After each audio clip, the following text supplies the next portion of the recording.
पिता परमात्मा की, सतगुरुबंदी छोड़ कबीर साहिब की, सभी संतों की, सभी भक्तों की, आज के आनंद की, सकल हंस को बंदगी साहेब बंदगी। तो आज परमात्मा की अपार कृपा से जोधपुर में नाम दीक्षा का प्रोग्राम हो रहा है। बहुत बड़ी दया होती है मालिक की, जब किसी शहर में, किसी गांव में इस मूल ज्ञान का प्रचार होता है, क्योंकि ये ज्ञान जल्दी सुनने को भी प्राप्त नहीं हो पाता। समझना तो बहुत दूर की बात है, सुनाई तक नहीं देता कहीं पे। जहां पर भी जाते हो, जहां पर भी किसी भी संत की शरण में जाते हो, हर जगह देही ज्ञान ही चल रहा होता है। देही ज्ञान के अलावा और कोई ज्ञान चलता ही नहीं है। यानी देही ज्ञान में क्या आता है?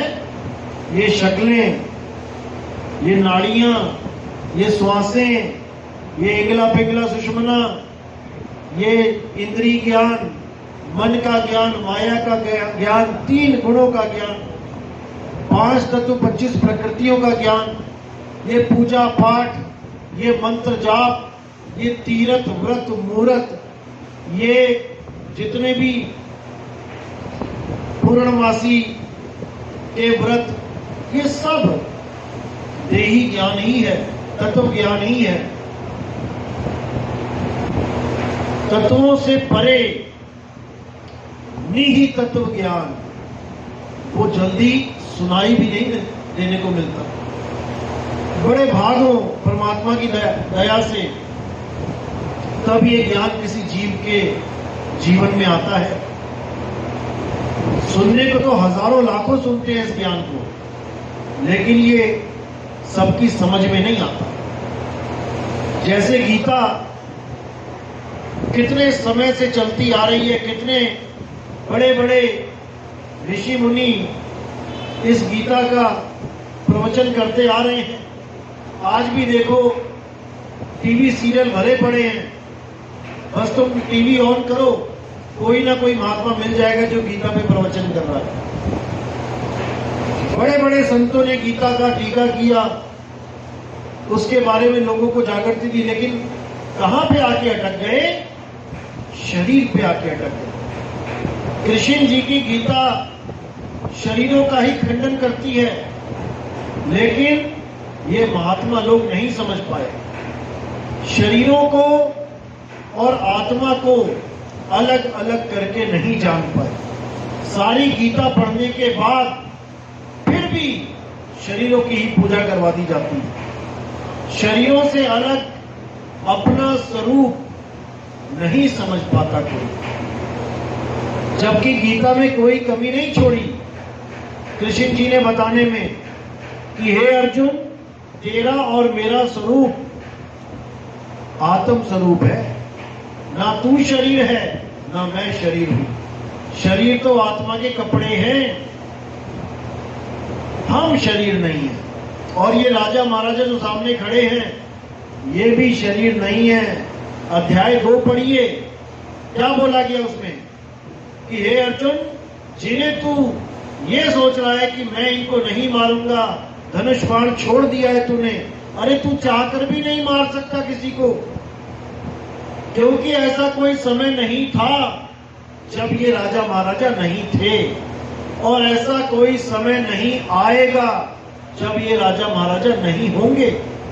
तो कौन से स्वरूप की बात हो रही है यहाँ पे? क्या देही स्वरूप? क्या सतयुग में दुर्योधन था? क्या त्रेता में शकुनी मामा था? नहीं था। तो वो कौन सा समय है जिसमें शकुनी भी हमेशा रहेगा, दुर्योधन भी हमेशा रहेगा? वो कौन से समय की बात हो रही है? असल में वो आत्म स्वरूप की बात हो रही है। ना तो दुर्योधन कभी आज तक पैदा हुआ और ना ही दुर्योधन कभी मरेगा, ना ही कंस आज तक कभी पैदा हुआ, ना ही कंस कभी मरेगा, ना ही रावण कभी पैदा हुआ, ना ही वो कभी मरेगा। आत्म स्वरूप में सब के सब अविनाशी हैं। ना तो इस आत्मा का किसी काल में जन्म होता है और ना ही इस आत्मा की कभी मृत्यु होती है। तो इसका मतलब है अर्जुन, अगर तुम किसी को मारोगे तो केवल उसके शरीर को मारोगे, तुम आत्मा को नहीं मार सकते। अगर तुम्हारे बाणों के द्वारा कोई छलनी होगा तो वो भीष्म पितामह का शरीर होगा, तुम भीष्म पितामह को यानी आत्मा को बाणों से नहीं मार सकते। इसीलिए बोला नैनम छिन्दन्ति शस्त्राणि नैनम दहति पावका। इस आत्मा को ना तो कोई शस्त्र काट सकता है, ना अग्नि जला सकती है, ना वायु इसको सुखा सकती है, ना जल इसे भिगो सकता है। तो जब गीता में साफ बोल दिया गया कि आत्मा को कोई काट नहीं सकता, जला नहीं सकता, सुखा नहीं सकता, भिगो नहीं सकता, वो आत्मा ही अविनाशी है, और जो अविनाशी है वही पूजनीय है, उसी की पूजा करनी है। तो फिर हमें उनकी पूजा में क्यों लगा दिया गया? जिन्हें जलाया भी जा सकता है, जिन्हें काटा भी जा सकता है, जिन्हें शस्त्र छेद भी सकता है, हम उनकी पूजा में लग गए। किसकी? शरीरों की। ऐसा कोई शरीर नहीं है जिसको शस्त्र नहीं काट सकते। ऐसा कोई शरीर नहीं है जो पानी से गीला ना हो। ऐसा कोई शरीर नहीं है जो वायु से सूखे ना, अग्नि से जले ना। तो हम गलती से अज्ञानतावश गीता का पाठ करने के बाद भी शरीरों में उलझते चले गए, और जो हमें समझाने वाले थे वही अपने स्वरूप को नहीं जान पाए, इसलिए वो भी शरीरों में उलझते चले गए। गीता पढ़ते रहे, गीता बोलती रही हे अर्जुन आत्मा ही सत्य है, लेकिन हम कृष्ण जी को शरीर मान के पूछते रहे।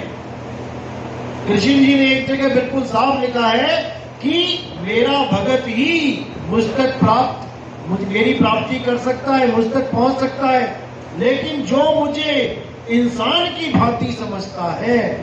ये कृष्ण जी कौन है? वो खड़े हैं बांसुरी लेके, कान है, आंख है, नाक है, बाल है, कमर है, जांघें। जो मुझे इस प्रकार से समझता है वो मुझ तक कभी पहुंच ही नहीं सकता, क्योंकि माया रास्ते में आ जाती है, वो माया को लांघ नहीं सकता। माया क्या है? ये काया ही माया है, ये काया ही माया है। तुम्हारी सूरत, तुम्हारा ध्यान काया में अटक गया, अब तुम इसको लांघ नहीं सकते, तुम तीन गुणों में उलझ गए। लेकिन कृष्ण जी ने बिल्कुल स्पष्ट बोला है कि हे अर्जुन, जिनका ज्ञान माया द्वारा हर लिया जाता है वो तीन गुणों की भक्ति में रह जाते हैं, लेकिन मेरे अनन्य भगत जो मेरे असली स्वरूप को जानते हैं वो बड़ी सहजता से इन तीन गुणों की माया, त्रिगुणी माया को लांघ जाते हैं, और वो मेरे उस भव्य स्वरूप का दीदार करते हैं जो शरीर नहीं है। तब उनको समझ में आता है कि असल में कृष्ण तत्व है क्या, ये कृष्ण है क्या। हे अर्जुन, मैं अजन्मा हूं, मैं कभी पैदा नहीं होता। तो जब तुम कभी पैदा नहीं होते तो हम किसकी पूजा करते रहे? जो देवकी की कोख से आया। हम किसकी पूजा करते रहे? जो कौशल्या की कोख से आया। क्या आया? शरीर आया, आत्मा नहीं आई। आत्मा किसी कौशल्या के द्वारा नहीं निर्मित की जा सकती, ये शरीर बनाने में कौशल्या का योगदान है। लेकिन राम जी कोई शरीर नहीं है कि तुम उनको एक आदमी मान के पूजो। कृष्ण जी कोई शरीर नहीं है कि तुम उसको एक मुरलीधारी समझ के पूजो। वो कृष्ण जी के कपड़े हैं, वो राम जी के कपड़े हैं। हम केवल कपड़ों को पूजने में लगे हैं, हमें उसका ज्ञान ही नहीं है जिसने ये कपड़े धारण किए हुए हैं। वही इन कपड़ों को एक दिन छोड़ के चला जाता है, हम रोते रह जाते हैं। ऐसे ही हमने भी ये कपड़े धारण किए हुए हैं। मैं भी कोई आदमी या औरत नहीं हूं, मैं भी कोई बच्चा, जवान या बूढ़ा नहीं हूं। मैं कौन हूं? ईश्वर अंश, जीव अविनाशी। मैं अविनाशी हूं, लेकिन अज्ञानता के कारण जो मुझे अधूरे गुरु मिल रहे हैं, उनकी गलत धारणा के कारण, गलत ज्ञान के कारण मैं अपने आप को पहचान ही नहीं पा रहा, क्योंकि मेरा गुरु मुझे अपना स्वरूप नहीं दे पा रहा है, क्योंकि गुरु ही शिष्य को अपना स्वरूप देता है। वो अपने आप को शरीर मान रहा है, इसीलिए वो मुझे भी शरीर से अलग करके नहीं देख पा रहा, मुझे भी शरीरों में उलझा दिया। तो साहिब कहते हैं शरीर का गुरु शरीर होता है और आत्मा का गुरु आत्मा। अरे जब मैं शरीर नहीं हूं तो मेरा गुरु शरीर कैसे हो सकता है? मेरा भगवान शरीर कैसे हो सकता है? शरीर नहीं हो सकता, क्योंकि शरीर की जन्म भी होता है, शरीर की मृत्यु भी होती है, लेकिन मेरा गुरु, मेरा परमात्मा जन्म मरण से परे है। अब वो है कौन? इस पे विचार करना है। जो जन्म और मरण से परे है वो आत्मदेव है, वो शरीर नहीं है। इसलिए साहब ने बोला राम कबीरा एक भये हैं, कोई न सके पहचानी। वो एक है लेकिन सब घटों में विराजमान है। घट घट मेरा साइया सोनी सेज न कोई, बलिहारी बा घट की जिस घट प्रगट हुई। क्या है वो? आत्मदेव है, सब घटों में विराजमान है, हर घट उसी की ताकत से चल रहा है, लेकिन हम उस आत्मा की ताकत को ना जान के इस शरीर की ताकत में उलझ गए। शरीर की ताकत लिमिटेड है। एक बच्चा 20 किलो 30 किलो वजन उठाएगा, 100 किलो नहीं उठा सकता, उसकी ताकत सीमित है। एक जवान बंदा 100 उठा लेगा, 150 उठा लेगा, 200 उठा लेगा, 1 टन नहीं उठा सकता, उसकी ताकत सीमित है। लेकिन आत्मा की कोई ताकत सीमित नहीं है, वो असीमित है। वो चींटी के शरीर को भी उसी तरह चला रहा है जैसे 30 हाथियों के वजन जितनी व्हेल मछली को चला रहा है। उसके लिए कुछ भी इम्पॉसिबल नहीं है, वो अनंत है, उसका सामर्थ्य अनंत है। इसीलिए आत्मा का समय भी अनंत बोला गया है। कोई समय ऐसा है ही नहीं जहां पे उसका अंत हो जाए। यही गुरु ग्रंथ साहब कहता है कि आत्म देव पूजिए गुर के पाए सुहाए। अगर कोई पूजनीय है तो केवल आत्मदेव है, लेकिन गुरु ग्रंथ साहब को मानने वाले ही आत्मदेव की महिमा को नहीं जान पा रहे हैं। वो मंत्रों की महिमा को समझ रहे हैं कि वाहेगुरु वाहेगुरु करना ही आत्म ज्ञान को प्राप्त होना है। कभी नहीं। वाहेगुरु एक मंत्र है, जैसे राम एक मंत्र है। बाबा नानक ने उस समय राम नाम के जाप का खंडन किया था। अगर उस समय वाहेगुरु का जाप होता तो उसका भी खंडन कर देते। तो नानक साहब ने बोला राम राम करता ये जग फिरे, राम ना पाया जाए। राम राम करने से राम नहीं मिलता, कबीर कबीर करने से कबीर नहीं मिलता, धन धन कहने से धन नहीं मिलता। इसी प्रकार परमात्मा परमात्मा कहने से कभी परमात्मा नहीं मिलेगा। परमात्मा अल्लाह वाहेगुरु खुदा एक वस्तु है और वो गुप्त है। उसी को ढूंढने के लिए ये सारे फकीर, ये सारे बाबे जंगलों में बैठ जाते हैं। कोई कहीं चला जाता है, कोई कहीं पहाड़ों पे चला जाता है, उसी को खोजने के लिए। लेकिन वो कहीं जंगलों में नहीं बैठा, वो कहीं कैलाश पर्वत पे नहीं बैठा, वो किसी गुफाओं में नहीं बैठा। वो कहाँ बैठा है? एड्रेस क्या है? कबीर साहब अपनी वाणी में बताते हैं, ज्यों तिल माही टेल है और ज्यों चकमक में आग, तेरा साईं तुझ में है, जाग सके तो जाग। कहीं जाने की जरूरत नहीं है, तुम्हें तुम्हारे पास ही मिलेगा। वो को कहां ढूंढे रे बंदे, मैं तो तेरे पास में, खोजी होए तुरंत मिल जाऊं।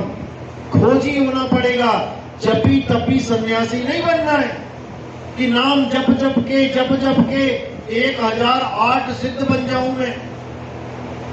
जपी तपी सन्यासी अलग चीज है, खोजी अलग चीज है।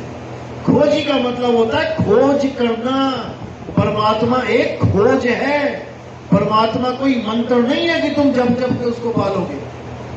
खोजी होए तुरंत मिल जाऊं, एक पल की तलाश में। वो कहे कबीर सुनो भाई साधो, मैं तो हूं विश्वास में।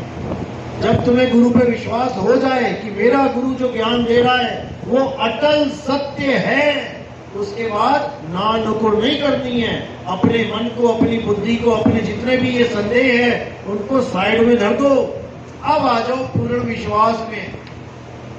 अब जो गुरु ने बताया है करने को, अब आपका केवल एक ही मकसद है कि आपने उसको करना है, बिना ये सोचे कि मुझे प्राप्ति कब होगी। आपको पता लग गया कि जमीन के नीचे पानी है, लेकिन आपको ये नहीं पता कि कितना गहरा पानी है, तो आप पूरे विश्वास के साथ खुदाई करना शुरू करते हो। आप ये नहीं देखते हो कि 10 फुट खोद दिया नहीं निकला, 20 फुट खोद दिया नहीं निकला, 30 फुट खोद दिया नहीं निकला, छोड़ देता हूं खोदना। नहीं, लगातार विश्वास के साथ करते चलो, अपने आप वो वस्तु आपको मिल जाएगी। लेकिन अगर आप 100 फुट खोदने के बाद अगर छोड़ दो और बाय चांस वो 101 फुट के नीचे पानी है, तो तुम्हारी सारी मेहनत बेकार, क्योंकि तुमने विश्वास ही नहीं किया गुरु के वचन पे। इसलिए सबसे बड़ी बात बोली साहब ने, कहे कबीर सुनो भाई साधो, मैं तो हूं विश्वास में। जब तक विश्वास नहीं होगा आपको पूर्ण, जब तक ये बात नहीं बनेगी। तो विश्वास के लिए सबसे बड़ी वस्तु क्या है? विवेक।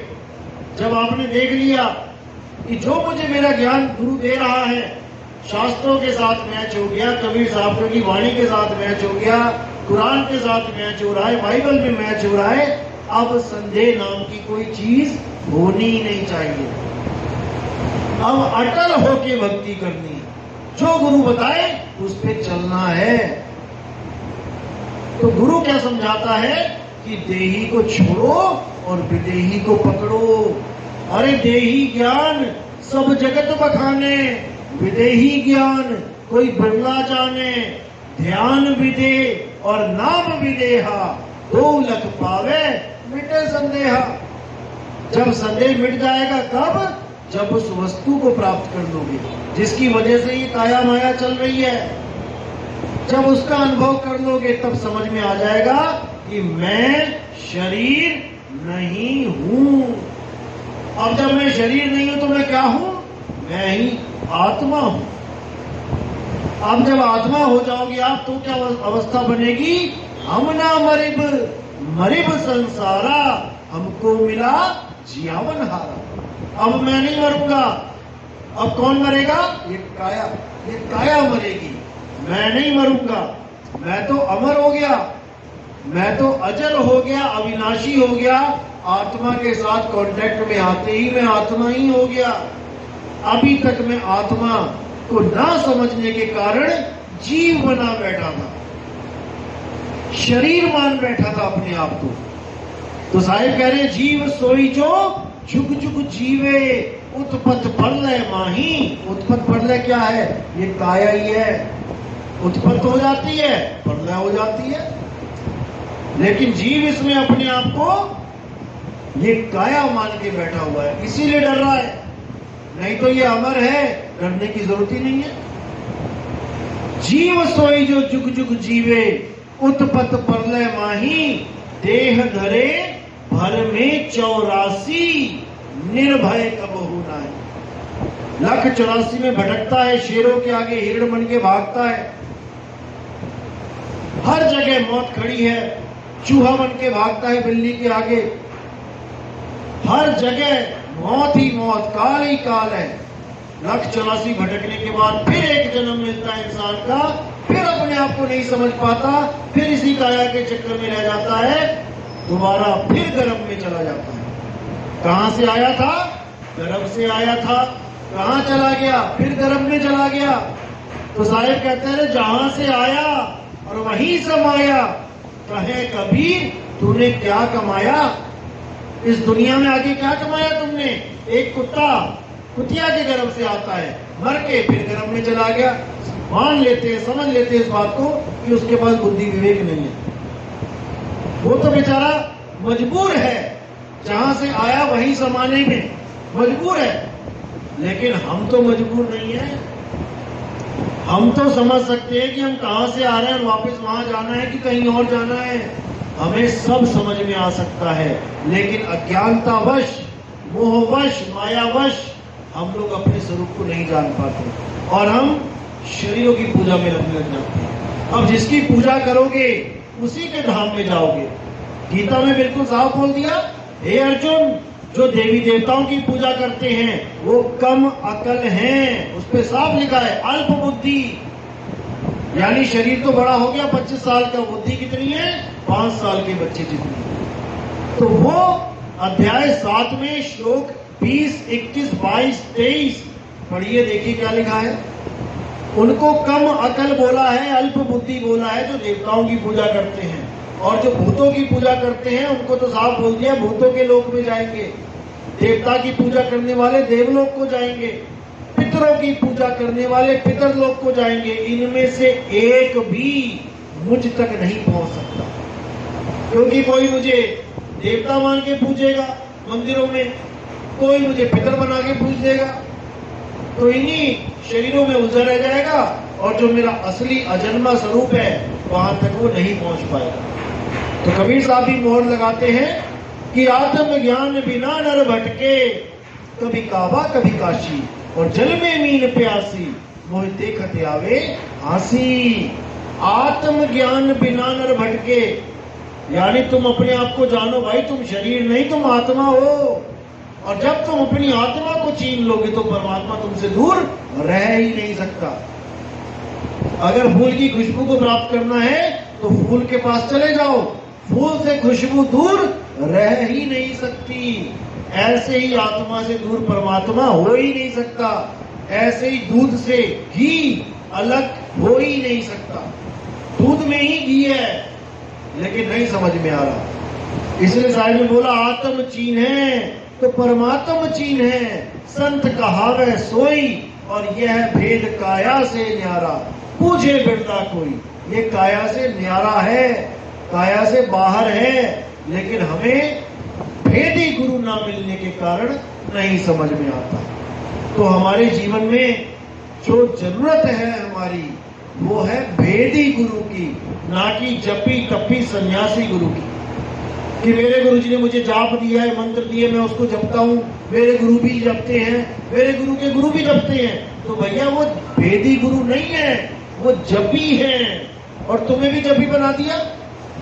मेरे गुरुजी एक टांग पे खड़े रहते हैं पूरी पूरी रात, मेरे गुरुजी सोते ही नहीं है, मेरे गुरुजी कांटों पे लेट जाते हैं, आग पे चलते हैं, वो तपी हैं, शरीर को तपा रहे हैं।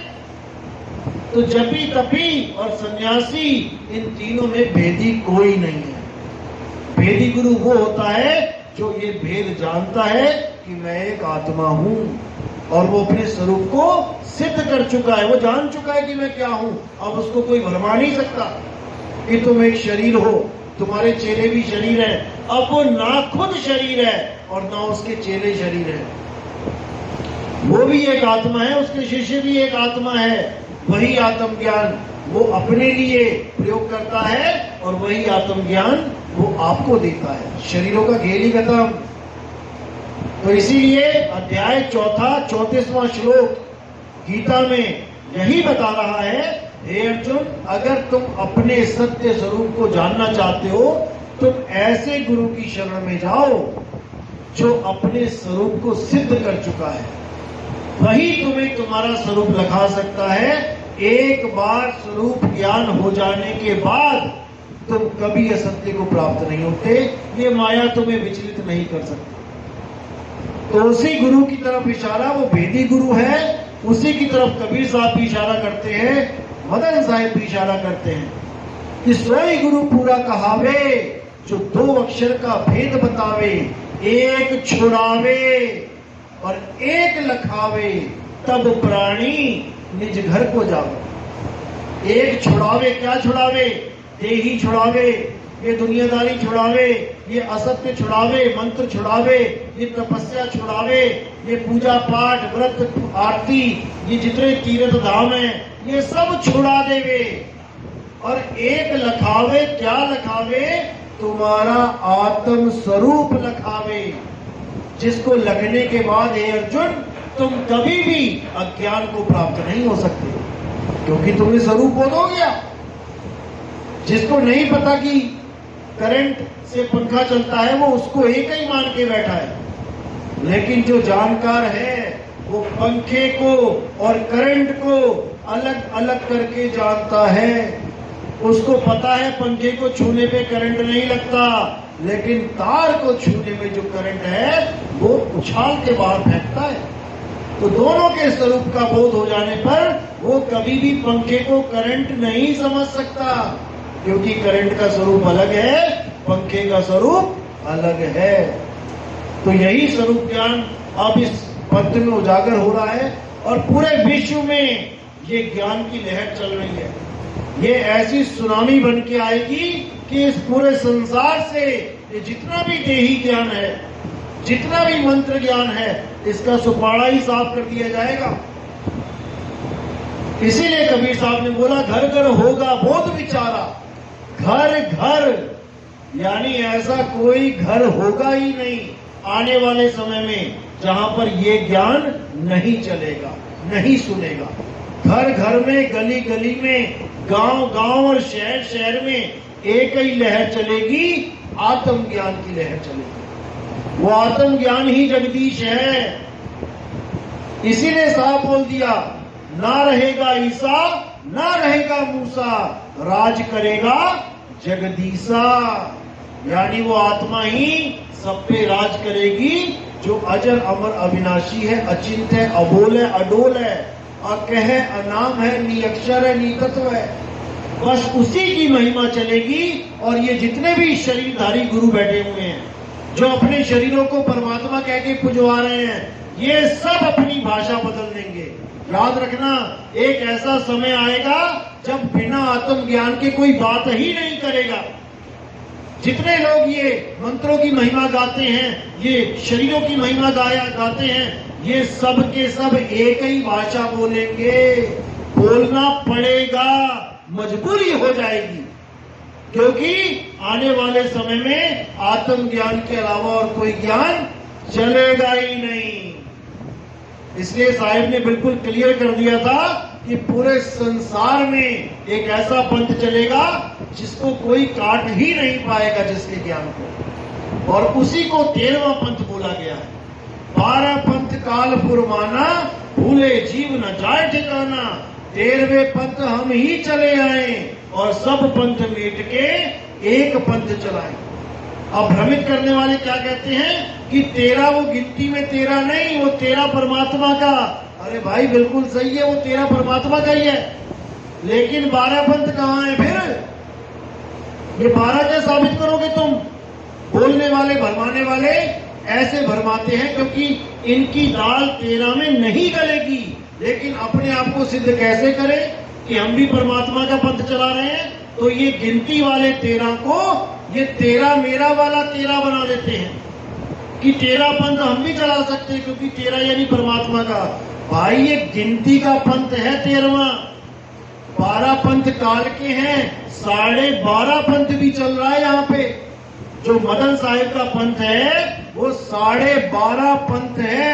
अगर नहीं यकीन है, मदन साहिब के जितने संत बैठे हैं उनसे आप फोन करके बात कर सकते हो। वो 12.5 पंथ है, वो अधूरा है। क्यों अधूरा है? क्योंकि साढ़े नाम ही अधूरे के लगता है। साढ़े का मतलब है 3.5, 4.5, 5.5, यानी कि ना पूरा 4, ना पूरा 5, ना पूरा 6। अब ये पूरा कब होगा? उसके लिए मदन साहिब को ही कबीर साहब ने बोला था कि एक ऐसा समय आएगा जब मैं ही उसके सिर के ऊपर बैठूंगा और इस पंथ को पूर्ण कर दूंगा। इसीलिए ये 13वां पंथ है। आज मदन साहिब के जितने साधु हैं यही बोलते हैं ये 13वां पंथ कहां से आ गया? हमारा तो 12.5 पंथ था। क्योंकि 12.5 भी पंथ है। और वो 12:30 क्या होता है ये आपको आने वाले सत्संगों में पूरे प्रूफ के साथ समझा देंगे कि क्या होता है 12:30 और 13 क्या होता है, ये भी आपको प्रूफ के साथ बता देंगे। तो आज का सत्संग यही समाप्त करते हैं और आने वाले सत्संगों को गौर से सुने, ध्यान से सुने, हर चीज क्लियर कर दी जाएगी। परमात्मा ने कोई कमी नहीं छोड़ी है, बस तुम्हारे विवेक की कमी है अगर तुम उसको नहीं समझ पाते हो। जिस दिन तुम पूर्ण विवेकी हो गए उस दिन तुम्हें कोई भरमजाल नहीं उलझा सकता। बोलिए सतनाबंदी छोड़ कबीर साहेब की सदा ही जय। सतनाम साहेब।